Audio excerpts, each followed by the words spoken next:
Welcome back, everybody, to the Pat Flynn Show. As you can see, we are streaming here on my end from beautiful Waukesha, Wisconsin, Waukesha County, Wisconsin, out by the pool. Jim Madden's with us. We're going to do an impromptu, chill Q&A stream. We'll see where this one goes. Jim, always good to have you. How you doing? Always good to be here. Always good. Or there, I guess there's an interesting question where we are. Right. Right. Present in some sense. Yeah. Always good though. Yeah.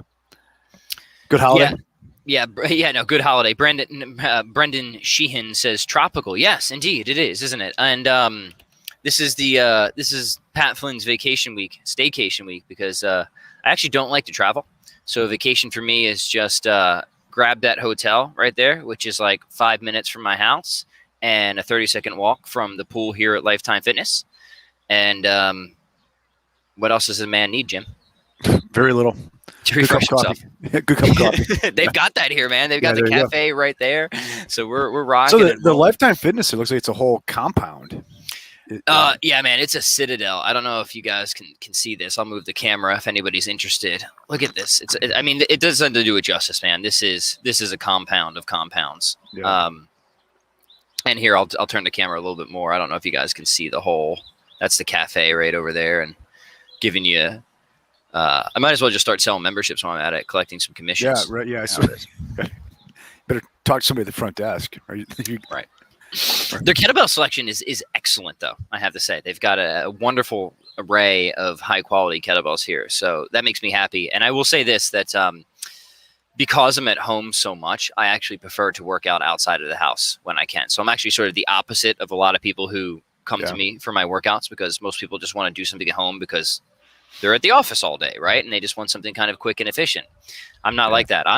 My office is in my basement, right? So I want to change the scenery when I'm working out most of the time. I have a similar thing in the summer, because I pretty much don't leave the premise except for to go jiu-jitsu. And so sometimes I'll just load the kettlebells up into the family truckster and just go to a park or go to one of the fields on campus just to not be here while I'm working out. Yeah. I appreciate that. And by the way, apologies for anybody watching. I know it's hard to see me, but I could not find a decent lighting situation out here. And I refuse to just roast in the sun while I do this podcast. So you're going to get the silhouette of Pat Flynn here on today's episode. Yeah. So before we dive in, I've got some questions that have just kind of been sitting in the queue. If anybody has any questions live they want to send in, well, drop them in the chat box and we will tend to them. As we move along. Otherwise, I'll pull some stuff up that's been sitting around on Instagram and email. But Jim, what is new, my friend? Since we had a big event this weekend, man. We had a big event. Bob Aid went down, and I have to be honest, man. Ever since Bob passed away, I've really been feeling the need to get away and have this vacation. You needed it all the more. It all the more. Yeah. It's why I'm going to be getting away at the end of the week just to unpack all this. Right. Work through it. My wife, the therapist, is going to help me quite a bit with this. That's handy. Handy. Yeah. How was your workout today? Oh, it's really good. I did the double snatch into the press for 5x5, and I did 5x5 weighted pull-ups and 5x5 heavy cleans, and then a bunch of flow movement. Feeling good. Got crazy. I rolled about 30 minutes past stupid yesterday in the jiu-jitsu gym, so I kept it. Was that with your son? I rolled with both my sons and like everybody else, right? And we really got down. When you go to a jiu-jitsu gym on a holiday open mat, right? It's only the hardcore that's there, right? Like you go to an open mat, like midday on Memorial Day, it's only the complete jiu-jitsu freaks that are there, right? So it's usually, if you like to train hard, it's a good day because it's the true addicts that go. Yeah. Right. Yeah. So exactly. Yeah. And so we got down, fun stuff, but there was a consequence for that for Grandpa. So I kept it very chill but strong today for my workout. Excellent. Let's take a question, shall we, Jim? Yeah, let's do it. First one comes from Instagram. Who is the greatest yet underrated modern philosopher? That's a good one. Pat, do you have one offhand or not? Oh man, I mean, it's like underrated. What do we mean by that, Yeah, right. right? Yeah. Because I'm gonna overcomplicate this, as you know. Yeah, you'll overcomplicate it. I mean, if we just say somebody that I wish people were more aware of who are interested in philosophy, I have the book right here. I'm gonna pimp my man as always, Norris One Clark. of many. Yeah. Yeah. Norris Clark. Yeah, I think Norris Clark is just his creative retrieval project is just brilliant. Like if people just want to, I don't know why you would want to do this, but if you wanted to see the world the way kind of Pat Flynn sees it, I guess, start with the one and the many, read his explorations in metaphysics, then read Lonergan, Maritain, and Stump, and I think it'll kind of like have my framework. So I'll start with him. I can throw some others out there. So we're talking about underrated modern philosophers. The one and the many is it just okay if you're just looking for just a solid introduction to mystic metaphysics, right? Boom, right there. And I actually think if you're just because you're looking for just a solid introduction to philosophy, I think you could do a lot worse than Clark's book, right? Because in that book, he starts you out with like the pre-Socratics, right? And he works you through, his narrative about Parmenides and Heraclitus and Plato and into the scholastics. I mean, like and he's communicating to phenomenological philosophy too and stuff like that. So I think if if people ask me where do I start, I just want a book to read. That book. Yeah, here it is one more time, gentle listeners. If you haven't read The One and the Many, it's a must as far as I'm concerned. And you're right. When people ask me for a starting metaphysics book, there's not a lot of really good introductory titles, honestly, that are actually still somewhat enjoyable to read. That's the nice thing about Clark. He's not only a great thinker, he's also, I think, a wonderful writer. So he's actually somebody who's fun to read as well. Yeah. So I think that's I think it's a great book just in general, right? Yeah. Now, what about you? Who are you adding to this list? So, my standard kind of like professor's answer to the question is, is with a question, right? Which is, what was it? Who are the most underrated, right? So underrated to whom, right? Okay. So you can find, entire societies dedicated, like, sort of scholar societies dedicated to almost any name, right, that you can come up with in modern philosophy. And a lot of times it has, I think really what's meant by that question is, given the tradition we're in, who is it outside of that tradition that is the least appreciated, right? But anyway, so leaving all that aside, there's a guy named Alexandre Kojève, okay, who gave a series of lectures on Hegel's phenomenology of spirit in the late 1930s, I believe it was. And is it 30s or 40? I forget the exact dates, but at those lectures, Foucault was there, Sartre was there, Merleau-Ponty was there, Lacan was there. Okay. So I mean, it's like, and once you read Kojève's lectures on Hegel, which may have precious little to do with Hegel, you can kind of backwards engineer all those people. Okay. And Kojève is an interesting guy. Like, he got put in a gulag for stealing food, right, when he was a little kid in Russia. Okay. Got out, became a Stalinist, right? Eventually immigrates to France, and then becomes one of the kind of like minds behind the formation of the EU as sort of a center left, like, liberal, right? And so this is a guy, like, politically who like went the whole gamut, right? And had this immense influence, right? So I always think of Kojève as the most influential philosopher of the 20th century that you've probably not heard of. Yeah. Right? Yeah, even more so than, like, say, a Maritain, because Maritain was very influential in a way that a lot of people haven't heard of him, but Maritain is still very well known. Right. No, great poisoner of French minds. Yeah, exactly. Yeah. From Horseman. That's good. Yeah, good to have you here, Horseman. Yeah. And also, I think if you look at the people who are at those lectures, like someone like Merleau-Ponty, they go in a completely different direction. Like, I think Ponty probably spent his life like pushing back against Kojève, right? Okay, another one I would put, even though these are both 20th century, is but you could overestimate how underrated she is, but Hannah Arendt, I think, is very, very important and ought to be read, especially Origins of Totalitarianism. And she has another book called In Between the Past and the Future, right? Which I think is a very, very good introduction to history, philosophy, and hermeneutical thinking in general. Yeah. Awesome. Yeah. Since you brought up Hegel and phenomenology, I just have it sitting right here. I don't know. Yeah. I don't know. Is Sokolowski, is he underrated? Does he fit the category? I mean, gee, I don't know. I think it'd be hard to say he's underrated. I mean, because he is so, I mean, so well respected. Yeah, respected and loved. Yeah. Okay. But he's also not. He's not a thinker that you're going to look back and say, "Oh, wow, we can explain a lot of what happened in Europe in the 20th century based on this person's behind-the-scenes influence, like Kojève." Right. Right. He didn't seem to create any like cultural tidal waves. Right. Yeah. Right. Like that. I mean? Yeah. And like Hannah Arendt is someone that like. It's interesting how much she pops up in other people's footnotes, right? Right. You can see how influential she was on a lot of very important people. Yeah. Mm-hmm. Let me ask you this: who is somebody? This is my question now.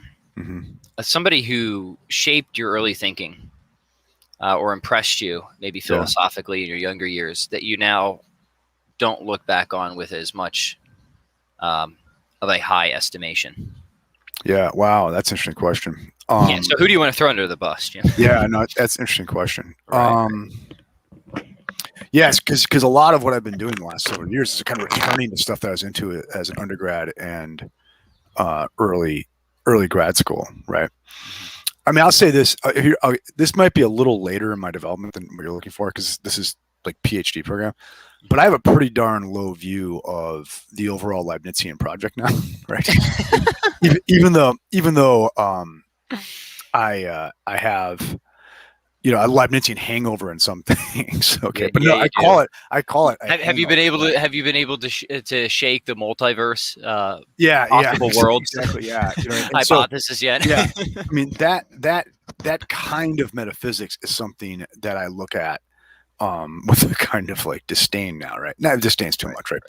But I see like the way I think about my life as a philosopher is, maybe just my life in general, is there are stages, and you've got to like work your way through certain stages to get to certain points to understand, right, retrospectively what was really going on there, right? But yeah, so certainly like Leibniz, I mean, was immensely influential to me. I mean, I wrote my dissertation on Leibniz, but has you're no longer friendly with the monads? No, yeah, I mean, just think of like my way of thinking about the world now is the world as a unity. Right, not as something that can be divided, right? Okay, so right. I mean, maybe I'm just like rebelling against the Leibnizian authority figures of my youth now, or something, right? right. It's just all a bad midlife crisis, right? Yeah, well, I mean, it goes to show you're always sort of like in development. I mean, man, like most of the younger influencers, like I was very like liberal and then libertarian, like growing up. Yeah. So like Rand, I have trouble like taking her seriously. Yeah. Anymore. But I don't even know if you count Ayn Rand, right? I know a lot of people would, but like, you find like Thomists, you find Kantians publishing serious stuff, right? You find, but you don't really find Randians, you know what I mean? Yeah. So, and I, all right, so I'll say Murray Rothbard was somebody who like I was chewing down from like an economics and political philosophy standpoint, and I just don't go along with him on a whole lot of stuff anymore. How about Mencken? Where are you in Mencken? Oh man, I will always love Mencken. Yeah, right? Good. I'm glad. Yeah, no, I mean I will always love him, right? Because he's hilarious, and I don't think he would have ever even tried to. Unlike Rand and Rothbard, I don't think Mencken would have ever even tried to advertise himself as a philosopher to begin with. Yeah. You know what I mean? Like I don't. Let alone to think of himself as the Ubermensch. Right. Which now Rand seems to, right? Mencken's interesting because he does engage with philosophical ideas. I remember I was just rereading his Christomathy not too long ago, and he's got a whole thing on predestination, and he like tries to like take shots at Molinism. I'm like, hey, that's like kind of deep for like a journalist, I think he overlooks some really important things. But and he's definitely like a crude reductionist. So I think I think like philosophically and metaphysically he is a mess. But I'll just always love Mencken, right? He's just a hard guy not to like as much as you disagree with him. He's just you can't have anything but a fun time when you're reading Mencken. Did you read On Being an American, that essay? I didn't yet. I will sit down. Yeah. Can I give you two more Yeah, this is fun. underrated? Let's keep Yeah. going. Okay.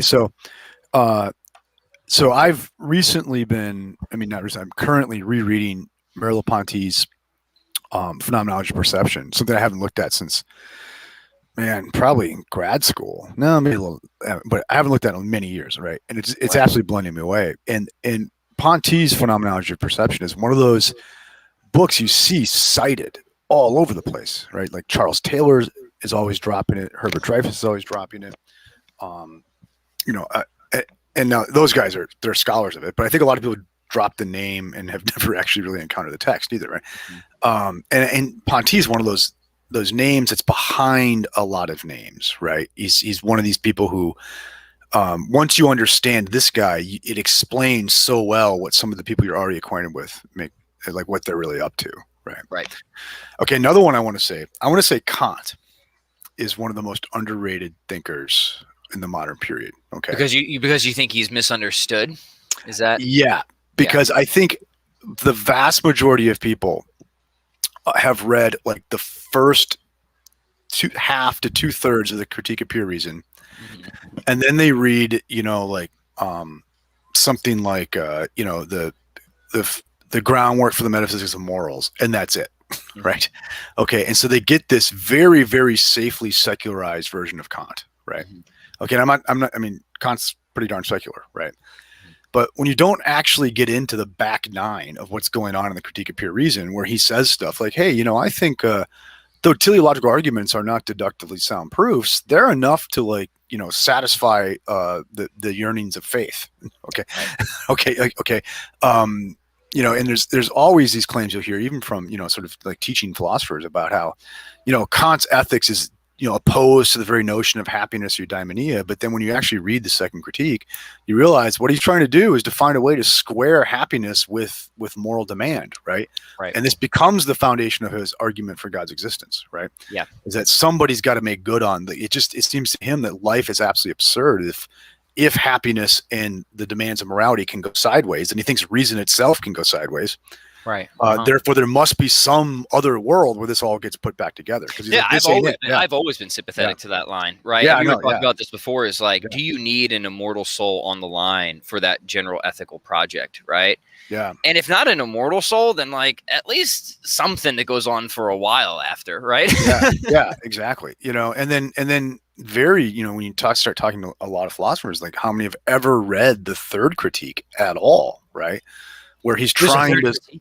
Yeah, I know there's a third one. Yeah, where he's trying to put this whole thing together, in a way, and then there too, some of the stuff he says about teleological arguments, stuff like that. He'll not say they're proofs, but he will say things like, "But gee, they do satisfy reason in a way. They satisfy." Right. Okay. Yeah. Yeah. Clues.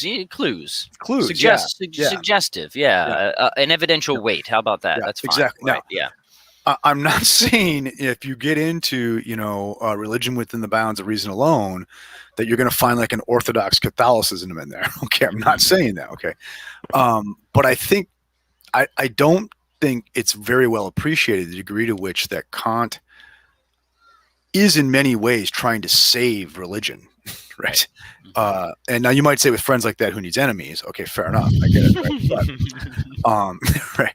I do think the degree to which the guy has like been vilified, made an enemy of religious believers, I find very curious. And I think it's because we've let kind of like, the secular naturalists teach us Kant.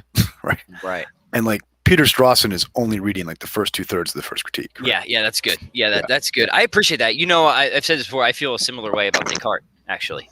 I've got a man crush on Descartes. I have for some time. I mean, I just love reading Descartes, and I think that he too has been unfairly represented. It seems like, there's these sort of, I mean, this is obviously true, right? Like there's just these sort of caricatures, even in academia, of how certain philosophers are presented. Yeah. And like, it just becomes a parrot game where like, a set of students just hear it from their professor, they repeat it, and it just like, it never gets corrected. Right. Yeah. And certainly I think that's true of many of the thinkers that we would hold in fairly high regard. Yeah. But I mean, it's definitely true of my initial presentations of shoot, man, like most like most Yeah. of the philosophers that I got, Yeah. and like certainly my undergrad experience, right? So this is something that's deeply troubled me in my own teaching in recent years. So just using Kant as an example, why is it that everybody has read, everyone who's like taken philosophy in college, right, has read the groundwork for the metaphysics of morals, but they haven't read the second critique. Okay. Right. Well, it's because the groundwork for metaphysics of morals is like 80 pages long. Yeah. Okay. And the second critique is, a couple, 200-300 pages long. Okay. So it's just an easier book to teach. It's self-contained. The reading assignments are shorter. It's divided in a way. So it's what it is then is not even pedagogy. It's just the mechanics of what a syllabus has to look like in a contemporary American university in a general education course is picking the text for us, not what we actually think is the most worthy text. Right. And I think you could say there's decisions. Like, so using Leibniz as an example, everybody always reads the monadology. Okay. Mm-hmm. Which wasn't even something that guy really even intended for publication. Okay. Right. Whereas there's so many other things that you could read that would be better, that would give you a fuller view of Leibniz. But you know what? It's 100 miles of bad road to teach that thing. Okay. So what are we doing? We're picking that. Right. And I find that, like, for instance, Hegel is probably not going to make the direct cut for my ethics class this fall. Why? I can't even begin to think of a book I can pick to do it. Right. Right. It's just not accessible. Right. Not accessible. Yeah. And that's why for me, I know this is probably like self-indulgent for the podcast, but hey, that's what indulge, my friend. Right, is for me now in my teaching, it's just become more about, okay, book schmuck, I'm going to lecture this thing. Dude, right? Yeah, no, I'm with you, man. Let's go back to the old idea of the academy. We're going to meet up at Lifetime Fitness. We're going to do podcasts, and Jim's just going to talk about whatever he wants. Right. Exactly. Yeah. Sort of. Yeah, and there are going to be physical standards to meet as well. Right. Yeah. Like there's the syllabus and there's whatever the hell is on Dr. Madden's mind. Okay. And the latter is more likely what you're going to get any one day. Yeah. This is great. All right, guys, I see some questions coming in. But of course, if Dean Shankman is listening to this, I'm kidding. This is all it's all tongue in cheek, of course. Tongue in cheek. Okay, yeah. So I guess we're doing what we've been talking about is philosophers that we think are awesome but deserve more attention. Maybe that's a good way to or more careful attention, maybe. Yeah, or more careful attention, which is always very good. All right, let's see what we got in the chat, guys. Send it in. Brandon says, Pat, do you think you will have a full exposition on natural law ethics like you did for your argument for God? Well, thank you, Brandon. If you like that extended, congratulations. First off, if you sat through an hour and a half of that entire cosmological argument and you want something like that. I wasn't planning on it, but it's an idea. Jim, how would you feel about maybe we'll just do an episode on ethics? Yeah. And one thing that keeps coming up, we could talk about it now if we want, is somebody actually asked on Instagram the other day if we would do something on the difference between virtue ethics and natural law as well. Interesting question. Yeah, we could do that sometime. And also, I have an old paper that maybe would be worth it. I actually had the metaphysical foundations for sexual ethics that I wrote in my master's program that I think would be like, I'd want to dust the cobwebs off of it and polish it up a little bit first because it's one of those things that was written kind of hastily. But I think actually you don't have that "I said what" moment, right? Yeah. Whoa, what? Yeah, whoa, hey. That could be something. I don't know. I just have a lot else project wise on my plate that to put together like a full thing like that in advance. There's actually published papers of mine. I would like to get every copy back. Yeah. Guys, can I get that one back? Right. Yeah, please. I was a young man. Have you had B-Song on? Multiple times. Yeah, he'd be He's coming on again soon. Yeah, he would be. In fact, Brandon, actually, thank you for reminding me, Jim. We did an episode called Introduction to Natural Law. Search for that with Brian B-Song. He's got a good book. He's got a good monograph. It's just called Introduction to Ethics by Dr. Brian B-Song. It's a solid, aptly named thing. The way I would do it is I would just want to kind of, I guess, make the case for the pillars, right? Essentialism and teleology. And then kind of get the general framework out there and then maybe start to tease out some of the implications of that. I wouldn't want to necessarily focus on any one particular issue. I think that's a little too far downstream for. Yeah. I think you're exactly right. Yep. Right. All right. Somebody said Locke. I was a big fan in terms of maybe overrated? Is that what we're saying? I was a big fan of him as a teenager, but looking back at him, he doesn't hold a candle to the flame of fathers or scholastics. What do you think about good old Johnny Locke? Yeah, I mean, I don't know if I could have a lower view of a major philosopher than Locke on the epistemology side, right? Yeah, absolutely. Yeah, Right. Yeah. I mean, so think of it for a kind of a Wittgensteinian Heideggerian guy like me, who you know, like my kind of bedrock argument is the argument against private language. The idea of building a world up out of like discrete sensa is not going to happen, right? So, yeah, no, I'm not a Locke fan. The other guy, I'm with. I like reading him, but I like reading people I think are terrible all the time. Yeah. So like in the same sense that I like reading like Jason Bourne novels, not because they're good, but because they're so bad. Yeah. Now the second treatise on government, right? As you sit, it like in at the backdrop of prosperous America, you would be deeply performatively inconsistent to go too far criticizing Locke there, right? Right. Okay. I mean, but on the metaphysics epistemology side, yeah, I agree. Excuse me, I get right. pretty low. Yeah. Yeah, good stuff. Our friend Raju, second stream today. Pat's on fire. Well, as you can tell, Raju, I'm in paradise. And That's right. what to do in paradise, but then to hit up Jim and say, let us do an impromptu stream.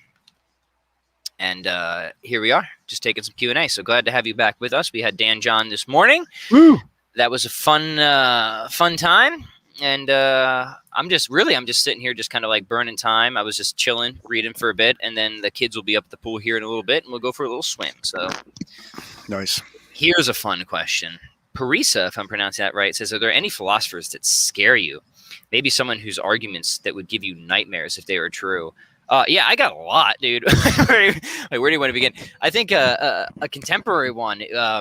I don't think he scares me because I'm so convinced that his arguments aren't true. But Jim and I were thinking about doing an episode on one of his papers, Alex Rosenberg.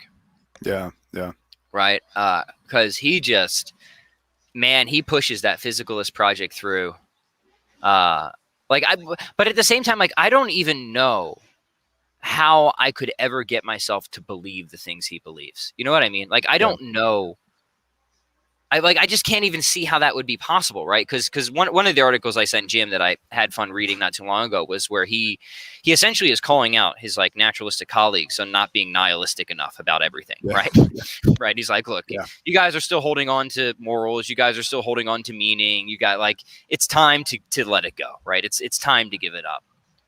And of course, anybody who cares anything about anything in life should be disturbed by that type of view.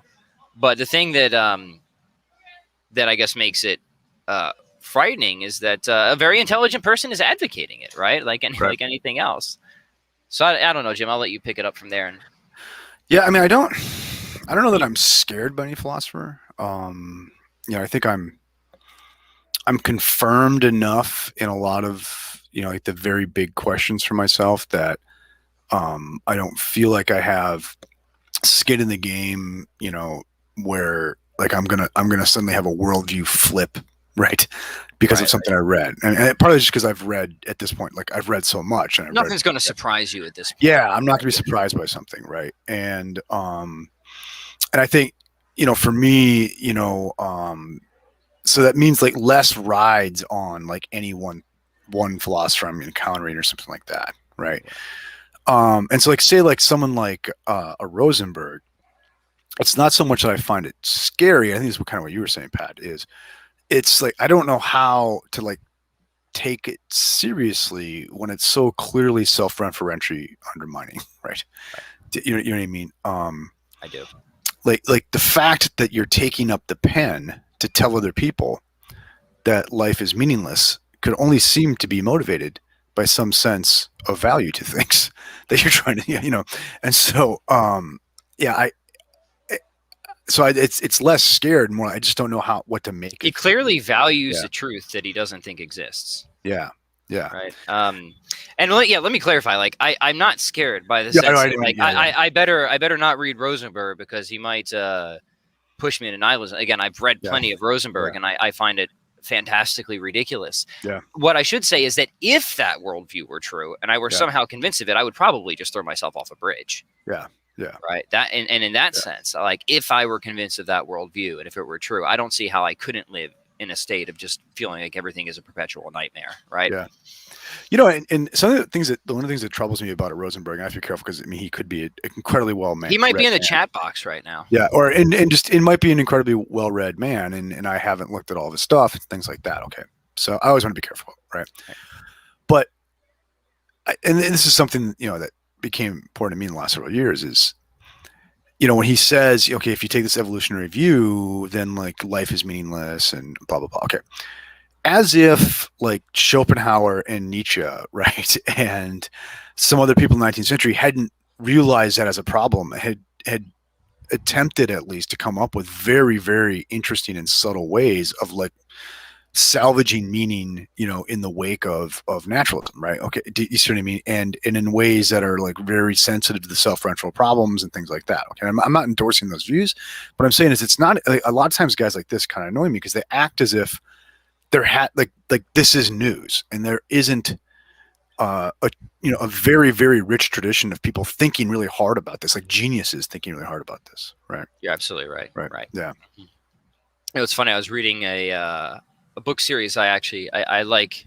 I've got my reservations about it, but I'll hold those off of they're called like the different views books, and it's like 3 views or 4 views or 5 views or something like that. And one was on Christianity and science, and had some good thinkers in there. Michael Roos, who's generally agnostic-ish. Yeah.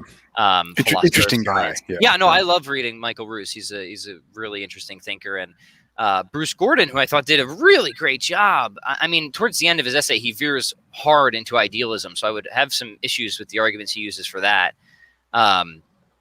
But he does a really great job of defending the PSR and pushing that through to God. And Roos doesn't really respond to those arguments very much. But what he does do is he makes a move, kind of like what you said, Jim. And he's got a section in his essay called a crabby interlude. He's like, I kind of have a problem with the way this stuff is presented. Like, you guys think you're doing something novel here. I love it. Yeah, I love it. Yeah. And like he doesn't say this is a refutation, but he literally calls it a crabby interlude. He's like, this whole tone is annoying to me. And I'm like, that's actually funny. I enjoy that's pretty cool. Yeah.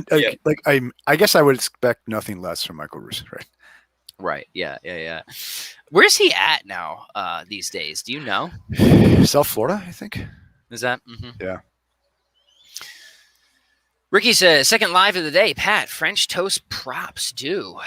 Cheers, my friend. Yeah, it is. I guess we don't do 2 live streams in one day. This is a little rare. Horseman says, Sickness Unto Death by Kierkegaard was presenting such a depressing vision that I was unable to finish it, and it is a great book. Yeah, isn't that amazing? No, dude, finish it. Finish it. Go. It's kind of got a happy ending.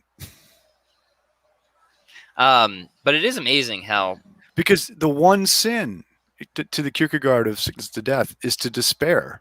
And what have you done? You despair of the book. Right. If you want to watch a film that I think is basically Sickness Unto Death on film, right? And a Danish film at that, right? It's called Another Round. Check it out. Sorry, I had my mic on mute there. I'm, by the way, Jim, I'm still going to try and get caught up on the rest of these. Who's that director? Malik. I'm still going to try and get caught up on his movies here. I already got the one down, so we're going to do the rest, and we'll do a podcast on the philosophy of Terrence Malick as we can try to unpack it. Yeah, right. Yeah. Sorry, I'm hearing voices coming from the intercoms. What are they telling you to do, Pat? I don't know. Nothing good. Nothing wholesome. Good. Come order the turkey club on ciabatta, which is delicious. You will kill for me. Raju says, Pat and Jim, what are your thoughts on Albert Camus and his philosophy of life? Have you engaged much Camus, Jim? Yeah. I mean, so my translation on my French exam in graduate school was from the Myth of Sisyphus, right? So, and actually, my daughter is currently reading The Stranger in French, right? That book was pretty big to me as an undergrad, right? How did you deal with that as an undergrad, by the way? Because I read when I first tried to read Camus when I was young. Yeah. And look, like maybe I am as dumb as I look, but like when I was reading those types of guys, he was always one of the hardest for me to just even make sense of what the heck this guy was saying half the Really? time. Yeah. I mean, luckily, it was under instruction too that I was doing. Oh, okay. Right? So I wasn't yeah, at that point. yeah. So, Okay. So, yeah. I had the benefit of, I think, a really top flight undergraduate education philosophy at St. Norbert. And I had begun reading Camus in an existentialism class with a guy named David Duquette. I think he's still there actually. And so that helped, right? So, and we were following Camus from Sartre's Being and Nothingness, so it was set up pretty well, right? Okay, so like one of my thoughts on Camus' philosophy of life, is like just kind of looking at the myth of Sisyphus thing. The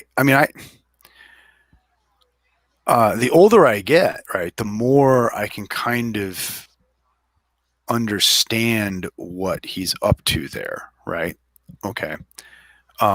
In that, at the end of, I forget which one, I think it might be Sisyphus. Anyway, with Camus, you get this sort of like this affirmation of the sensual, right? Mm-hmm. Okay. And I think a lot of people read that as what he's coming out for here is just like sex, drugs, and rock and roll, right? Mm-hmm. But I don't think that's actually what's going on there. I think what's going on there is he's saying, because I don't think there's some absolute universal, right? And remember, all these guys are pushing back against like this Hegelianism that was the French university at the time, right? That there isn't this great universal resolution, right? Like spirit is not coming to end history and bring us all to kind of a utopia. Right? After World War II, they rightly can't believe this anymore, right? I think what Camus is saying though is in the particularities, we can still find meaning and we can still find things to love and we can still find a kind of satisfaction in that, right? But not some sort of like cosmic ultimate meaning, right? Mm-hmm. And I think this, and this is something that I can honestly say is I think you could show me that Camus' metaphysics were correct, and I don't think I would love my wife any less. I don't think I would love my children any less. I don't think I would love the practices that give my life a lot of satisfaction any less, right? So I think there's something very right about Camus that we could find meaning in these kind of particularities, right? And I think it's interesting, and I think this one thing that maybe Rosenberg would do well to read, right, is even if the universe is just this sort of like blind evolutionary thing going nowhere, blah blah blah, we're so small, universe so big, blah blah blah. Right? I hate those arguments. That doesn't make Jen any less beautiful. It doesn't make my children any less fascinating. It doesn't make it any less satisfying to enter into near mortal combat on the mat. It doesn't make it any less interesting for me to read Merleau-Ponty this afternoon and talk to my friend Pat, all that stuff, right? Mm-hmm. So it doesn't mean life is meaningless, right? Okay. It does mean I got to deal with finitude in a big way, right? And I'm happy not to, right? Okay. But it doesn't mean it's meaningless, right? And and that's my take on Camus. Yeah. Or at least it's not.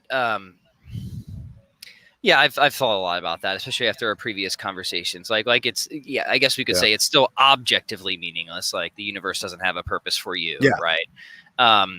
But could you still carry on by recognizing the things that you just said? Well, okay, there's nothing out there that intended me or anything like that, and there's no like real binding moral structure to the world. But you know what? Here we are. We turned the TV on, and the show isn't so bad, right?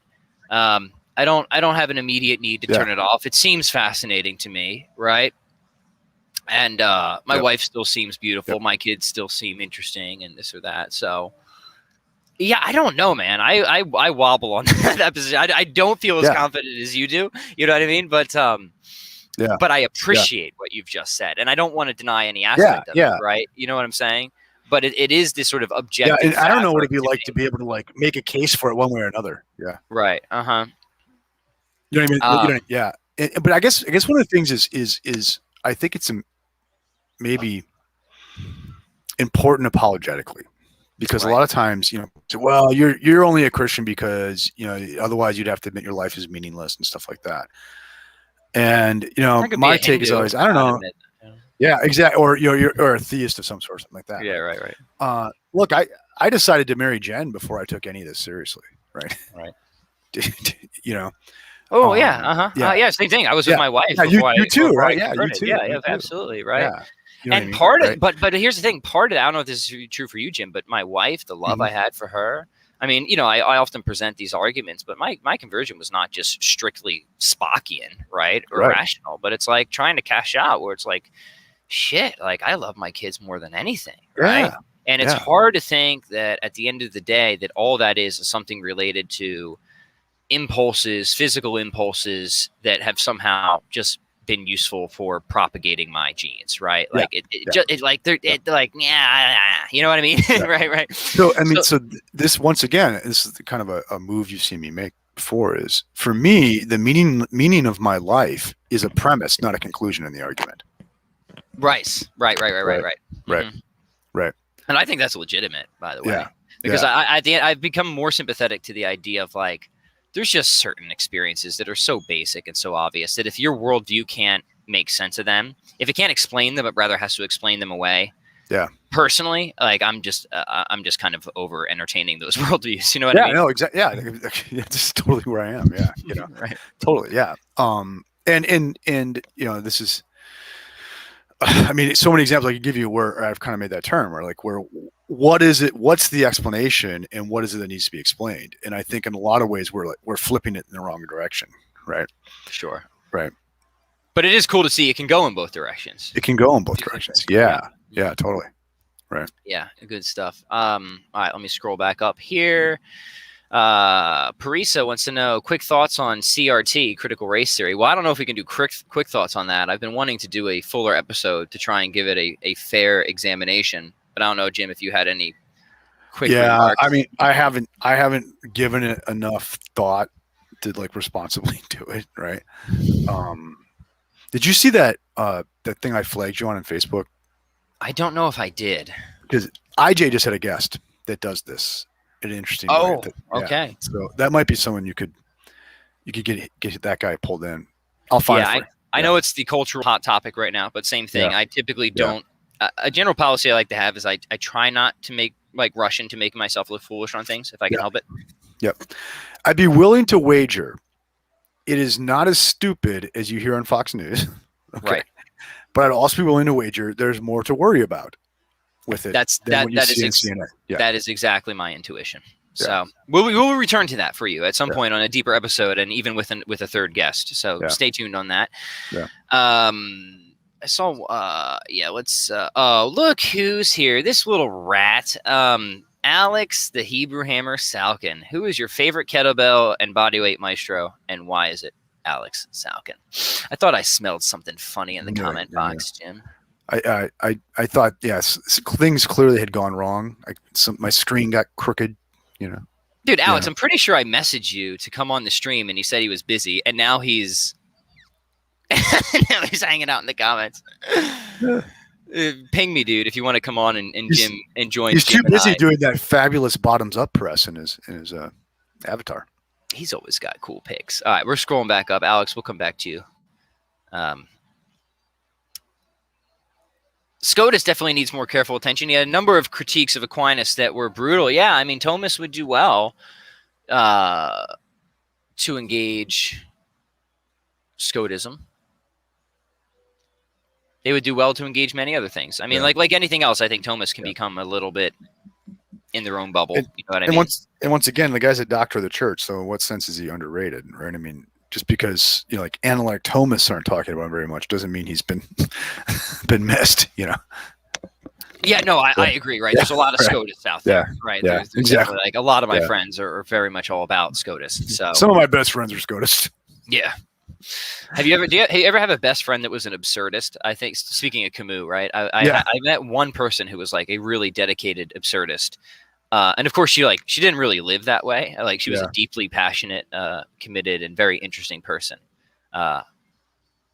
Anyway, I knew two people in grad school who claimed to be nihilists and seemed to have pulled it off on the practical side pretty consistently.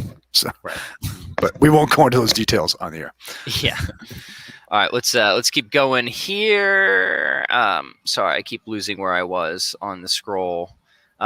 Kirill says, every time I get back to read Dostoevsky, I'm surprised at his level of genius. So nowadays, I just praise him as the best ever. The question, Dostoevsky was an anti-Semite. My father was a Jew. Still, I don't know if that is a question or just a statement. I have to say, I actually have never read Dostoevsky. Never. Really? Not a single page. Everybody has always told me to. Yeah. And I never promise that I'm going to do it because I try not to make promises I can't keep. And so now that I have your address, the Brothers K will be on the way to your house before you close the business. If you pressed me, Jim, Yeah. I would do it just because if you felt that it was that important of a book for me to read, I would make the time to do it. But The Brothers K is one of those books I think you should read every 10 years. mm-hmm. Like you should read it in your 20, you should read it in your 30, read it in your 40, read it in your 50, and you'll see the layers that as your life progresses that are revealed in this book is pretty cool. Yeah. Right. Yeah. So it's just got that. Well, scripture's like that. Nicomachean ethics is like that. There's a lot of stuff that's like that. Yeah. Plato. So much. Yeah. So much. Yeah. Coen Brothers films are kind of like that. no, they really are, man. Right. Yeah. Uh-huh. I got a whole thing in the Big Lebowski, but yeah, dude. Well, we should do one on the Coen Brothers films at some point. I'm quite a fan. Octa says, guys, I asked a question about logic before. Could you guys do a show on logic, a short history, traditional versus modern? Yeah, I would love to, Jim. Sure, if you're down for that. Yeah. I did a short series a while back. If you look it up, Octus, called Fallacies and Heresies, and I did just like a brief series, just like introductory, Aristotelian logic. So you might want to check that out in the meantime. But me and Jim, that'd be a good one. I think that would be useful. So the answer is yes. Can't promise when, but we'll put it in the queue. All right, let's keep rocking and rolling here. Callum says the one-line destruction of Rosenberg is, I don't know what you mean. or I think the way I put it is to Rosenberg, by what you claim, you can't mean what you say. Right. Yeah. I mean, he will always face these just self-referential issues with this project, right? Which is fine.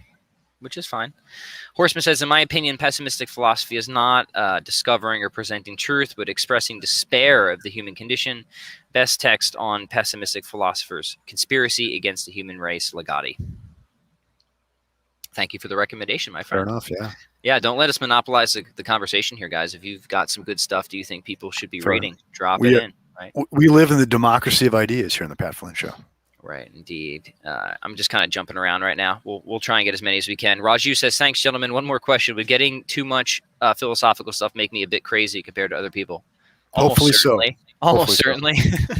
Yeah. Hopefully so. Do it. Right. Do it. Yeah. Go all the way. Go all the way, man. It's one of those things. You can't just do a little bit, Right.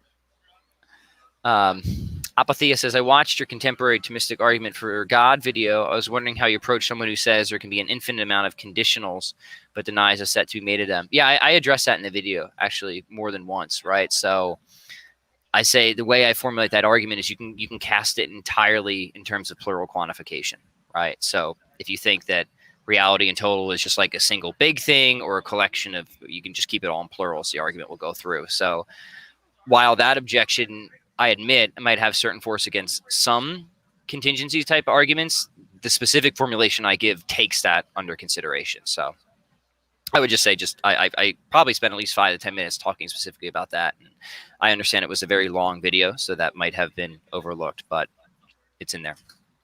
Jim, I don't know if you have anything else you want to. No, that is without watching the video. That's beyond my pay grade. Yeah. Right. It's Humean. It's a Humean type of move, right? But I mean, like, there's a very intuitive thing about it, right? It's like you have things of a dependent nature, and you start stacking them. Like, take an iPhone. You have 2 iPhones. You have 3 iPhones. You put the iPhones in a circle. Did they ever add up to a single big iPhone? No.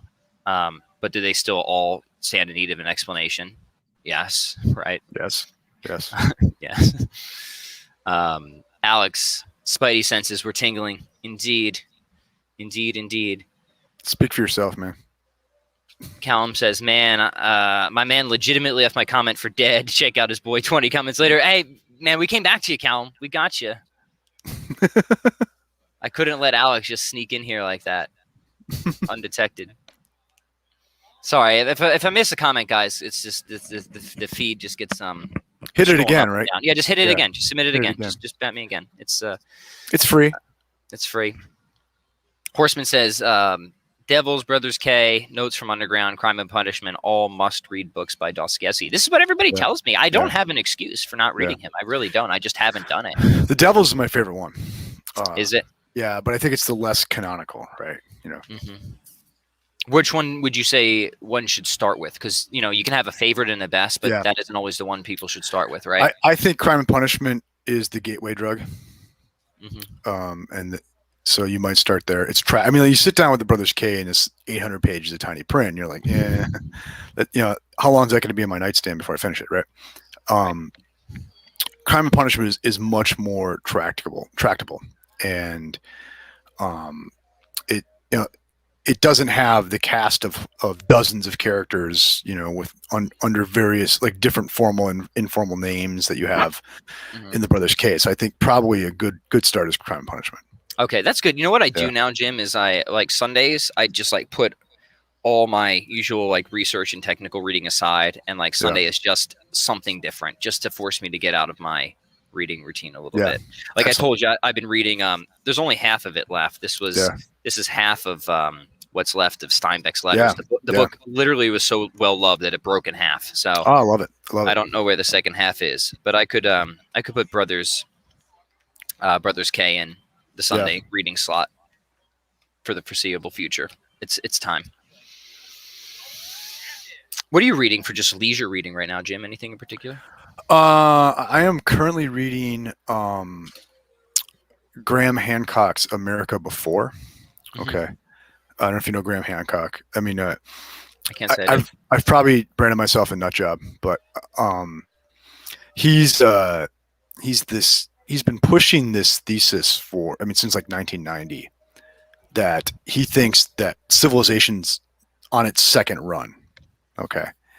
And that there was indeed a very sophisticated, technologically advanced civilization that got snuffed about like 12 to 15,000 years ago. You've told me about this, dude.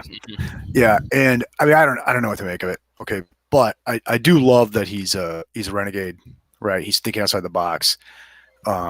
He's pushed this to the point that some of this stuff is taken, it sounds like, a little more seriously than it had been, right? Among like mainstream scientists. I mean, as you know, like issues of like scientific authority like really fascinate me. So if, like Hancock, what he's done as a layman fascinates me. And also I've just learned a hell of a lot of ancient history just from reading him and like what he's arguing against and for and stuff like that. Yeah. Right. So that's currently that's my current leisure book I have going. So would recommend. It gets a thumbs up. Yeah, definitely. Yeah. I'm revisiting one thing and reading another thing for the first time. I'm revisiting the Federalist Papers just because I felt the need to do that. Yeah, which was fascinating. And for the first time, I'm reading the Anti-Federalist Papers, which I had never. Excellent. Yeah, I have not read those. Yes. I've not read the Anti-Federalist. Yeah. Yeah. So I will. If you want to read them, that would be fun to have both of us go through both of those and then be like, who wins? I've got some thoughts of some guests that you could have on if you want to talk about that stuff. That would be cool. Yeah, because that is definitely not my area of expertise, right? I try to, not be completely ignorant of our country's history. Right. But yeah, I mean, so that's on the kind of like. It's next to the chair, right? With the leisure reading. Right. All right, we'll do a few more here, guys. Brandon says the argument for God's existence video as well worth watching a few times. Well, thank you very much. To watch it a few times would probably be like 10 hours. Right. Be sure you like and share it then, Brendan. Yeah, no, I've actually gotten a lot of really good feedback on that, which surprises me because it is literally, I don't know if you've seen it, Jim. It's like an hour and 40-minute video of like me just talking through this like contemporary Thomistic argument. And I'm very heartened to see how many people have actually enjoyed it, liked it, and watched the whole thing. When you do that, are you reading it from a prepared text, or are That you? one actually had preparedness because I felt Yeah. like if I'm going to get something like Yeah. this on the table, I shouldn't just wing it. You know what I mean? Yeah.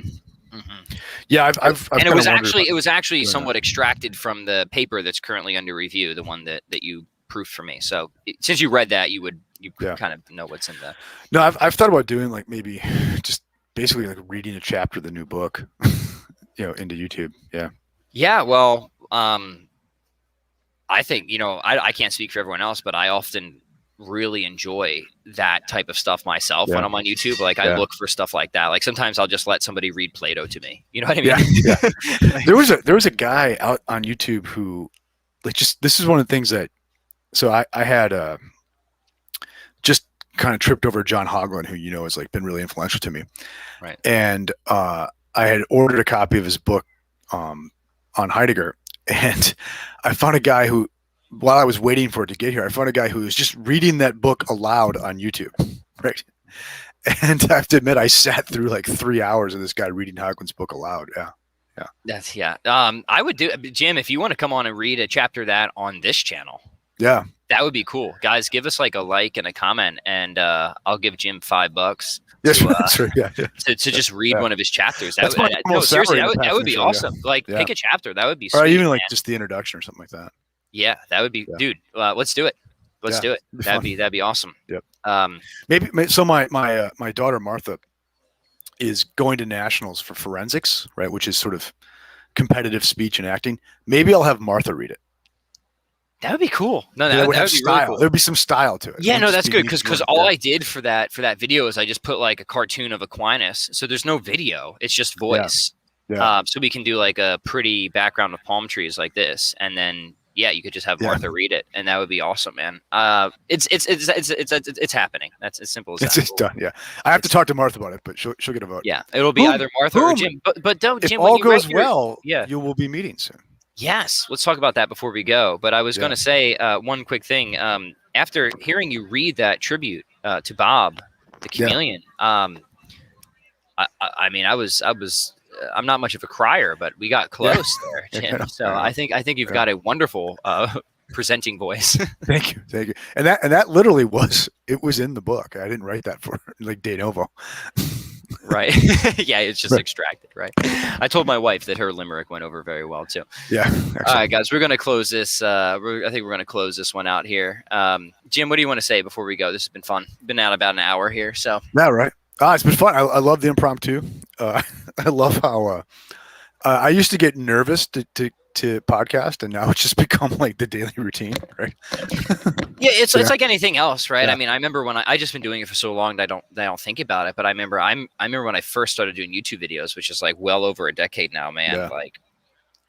Like, and I've always been like doing some type of public performance. Like I was playing music at a very young age, right? Yeah. So that helped. But it's always so specific because I remember like even though I thought a lot of confidence with performance stuff. I remember the first time I just started like filming and uploading videos, man, I was shaking.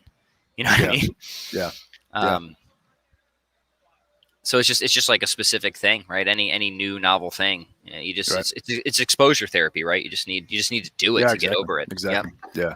Which is funny because like you present all the time. You speak. Yeah, I know. You teach, so it's like technically this isn't really any different. It's just like a new medium. Yeah. Yeah. For me, I think it was just getting used to the tech. Yeah. Yeah. Well, we got a cool audience too. That helps. Seriously, thank you guys. You have a hip audience. You really do. Yeah, you guys ask great questions. Yeah. We have people who are coming from different perspectives, but it's always like a really great conversation. I want to say I appreciate all of you out there who contribute to this because it's that matters, right? That stuff matters. Yep. So good. All right. Well, let's cue up some outro music, and then we'll head to the backstage behind the scenes party. Excellent. Yeah. Woo. Thanks for chilling, guys. Thank you all. Adios.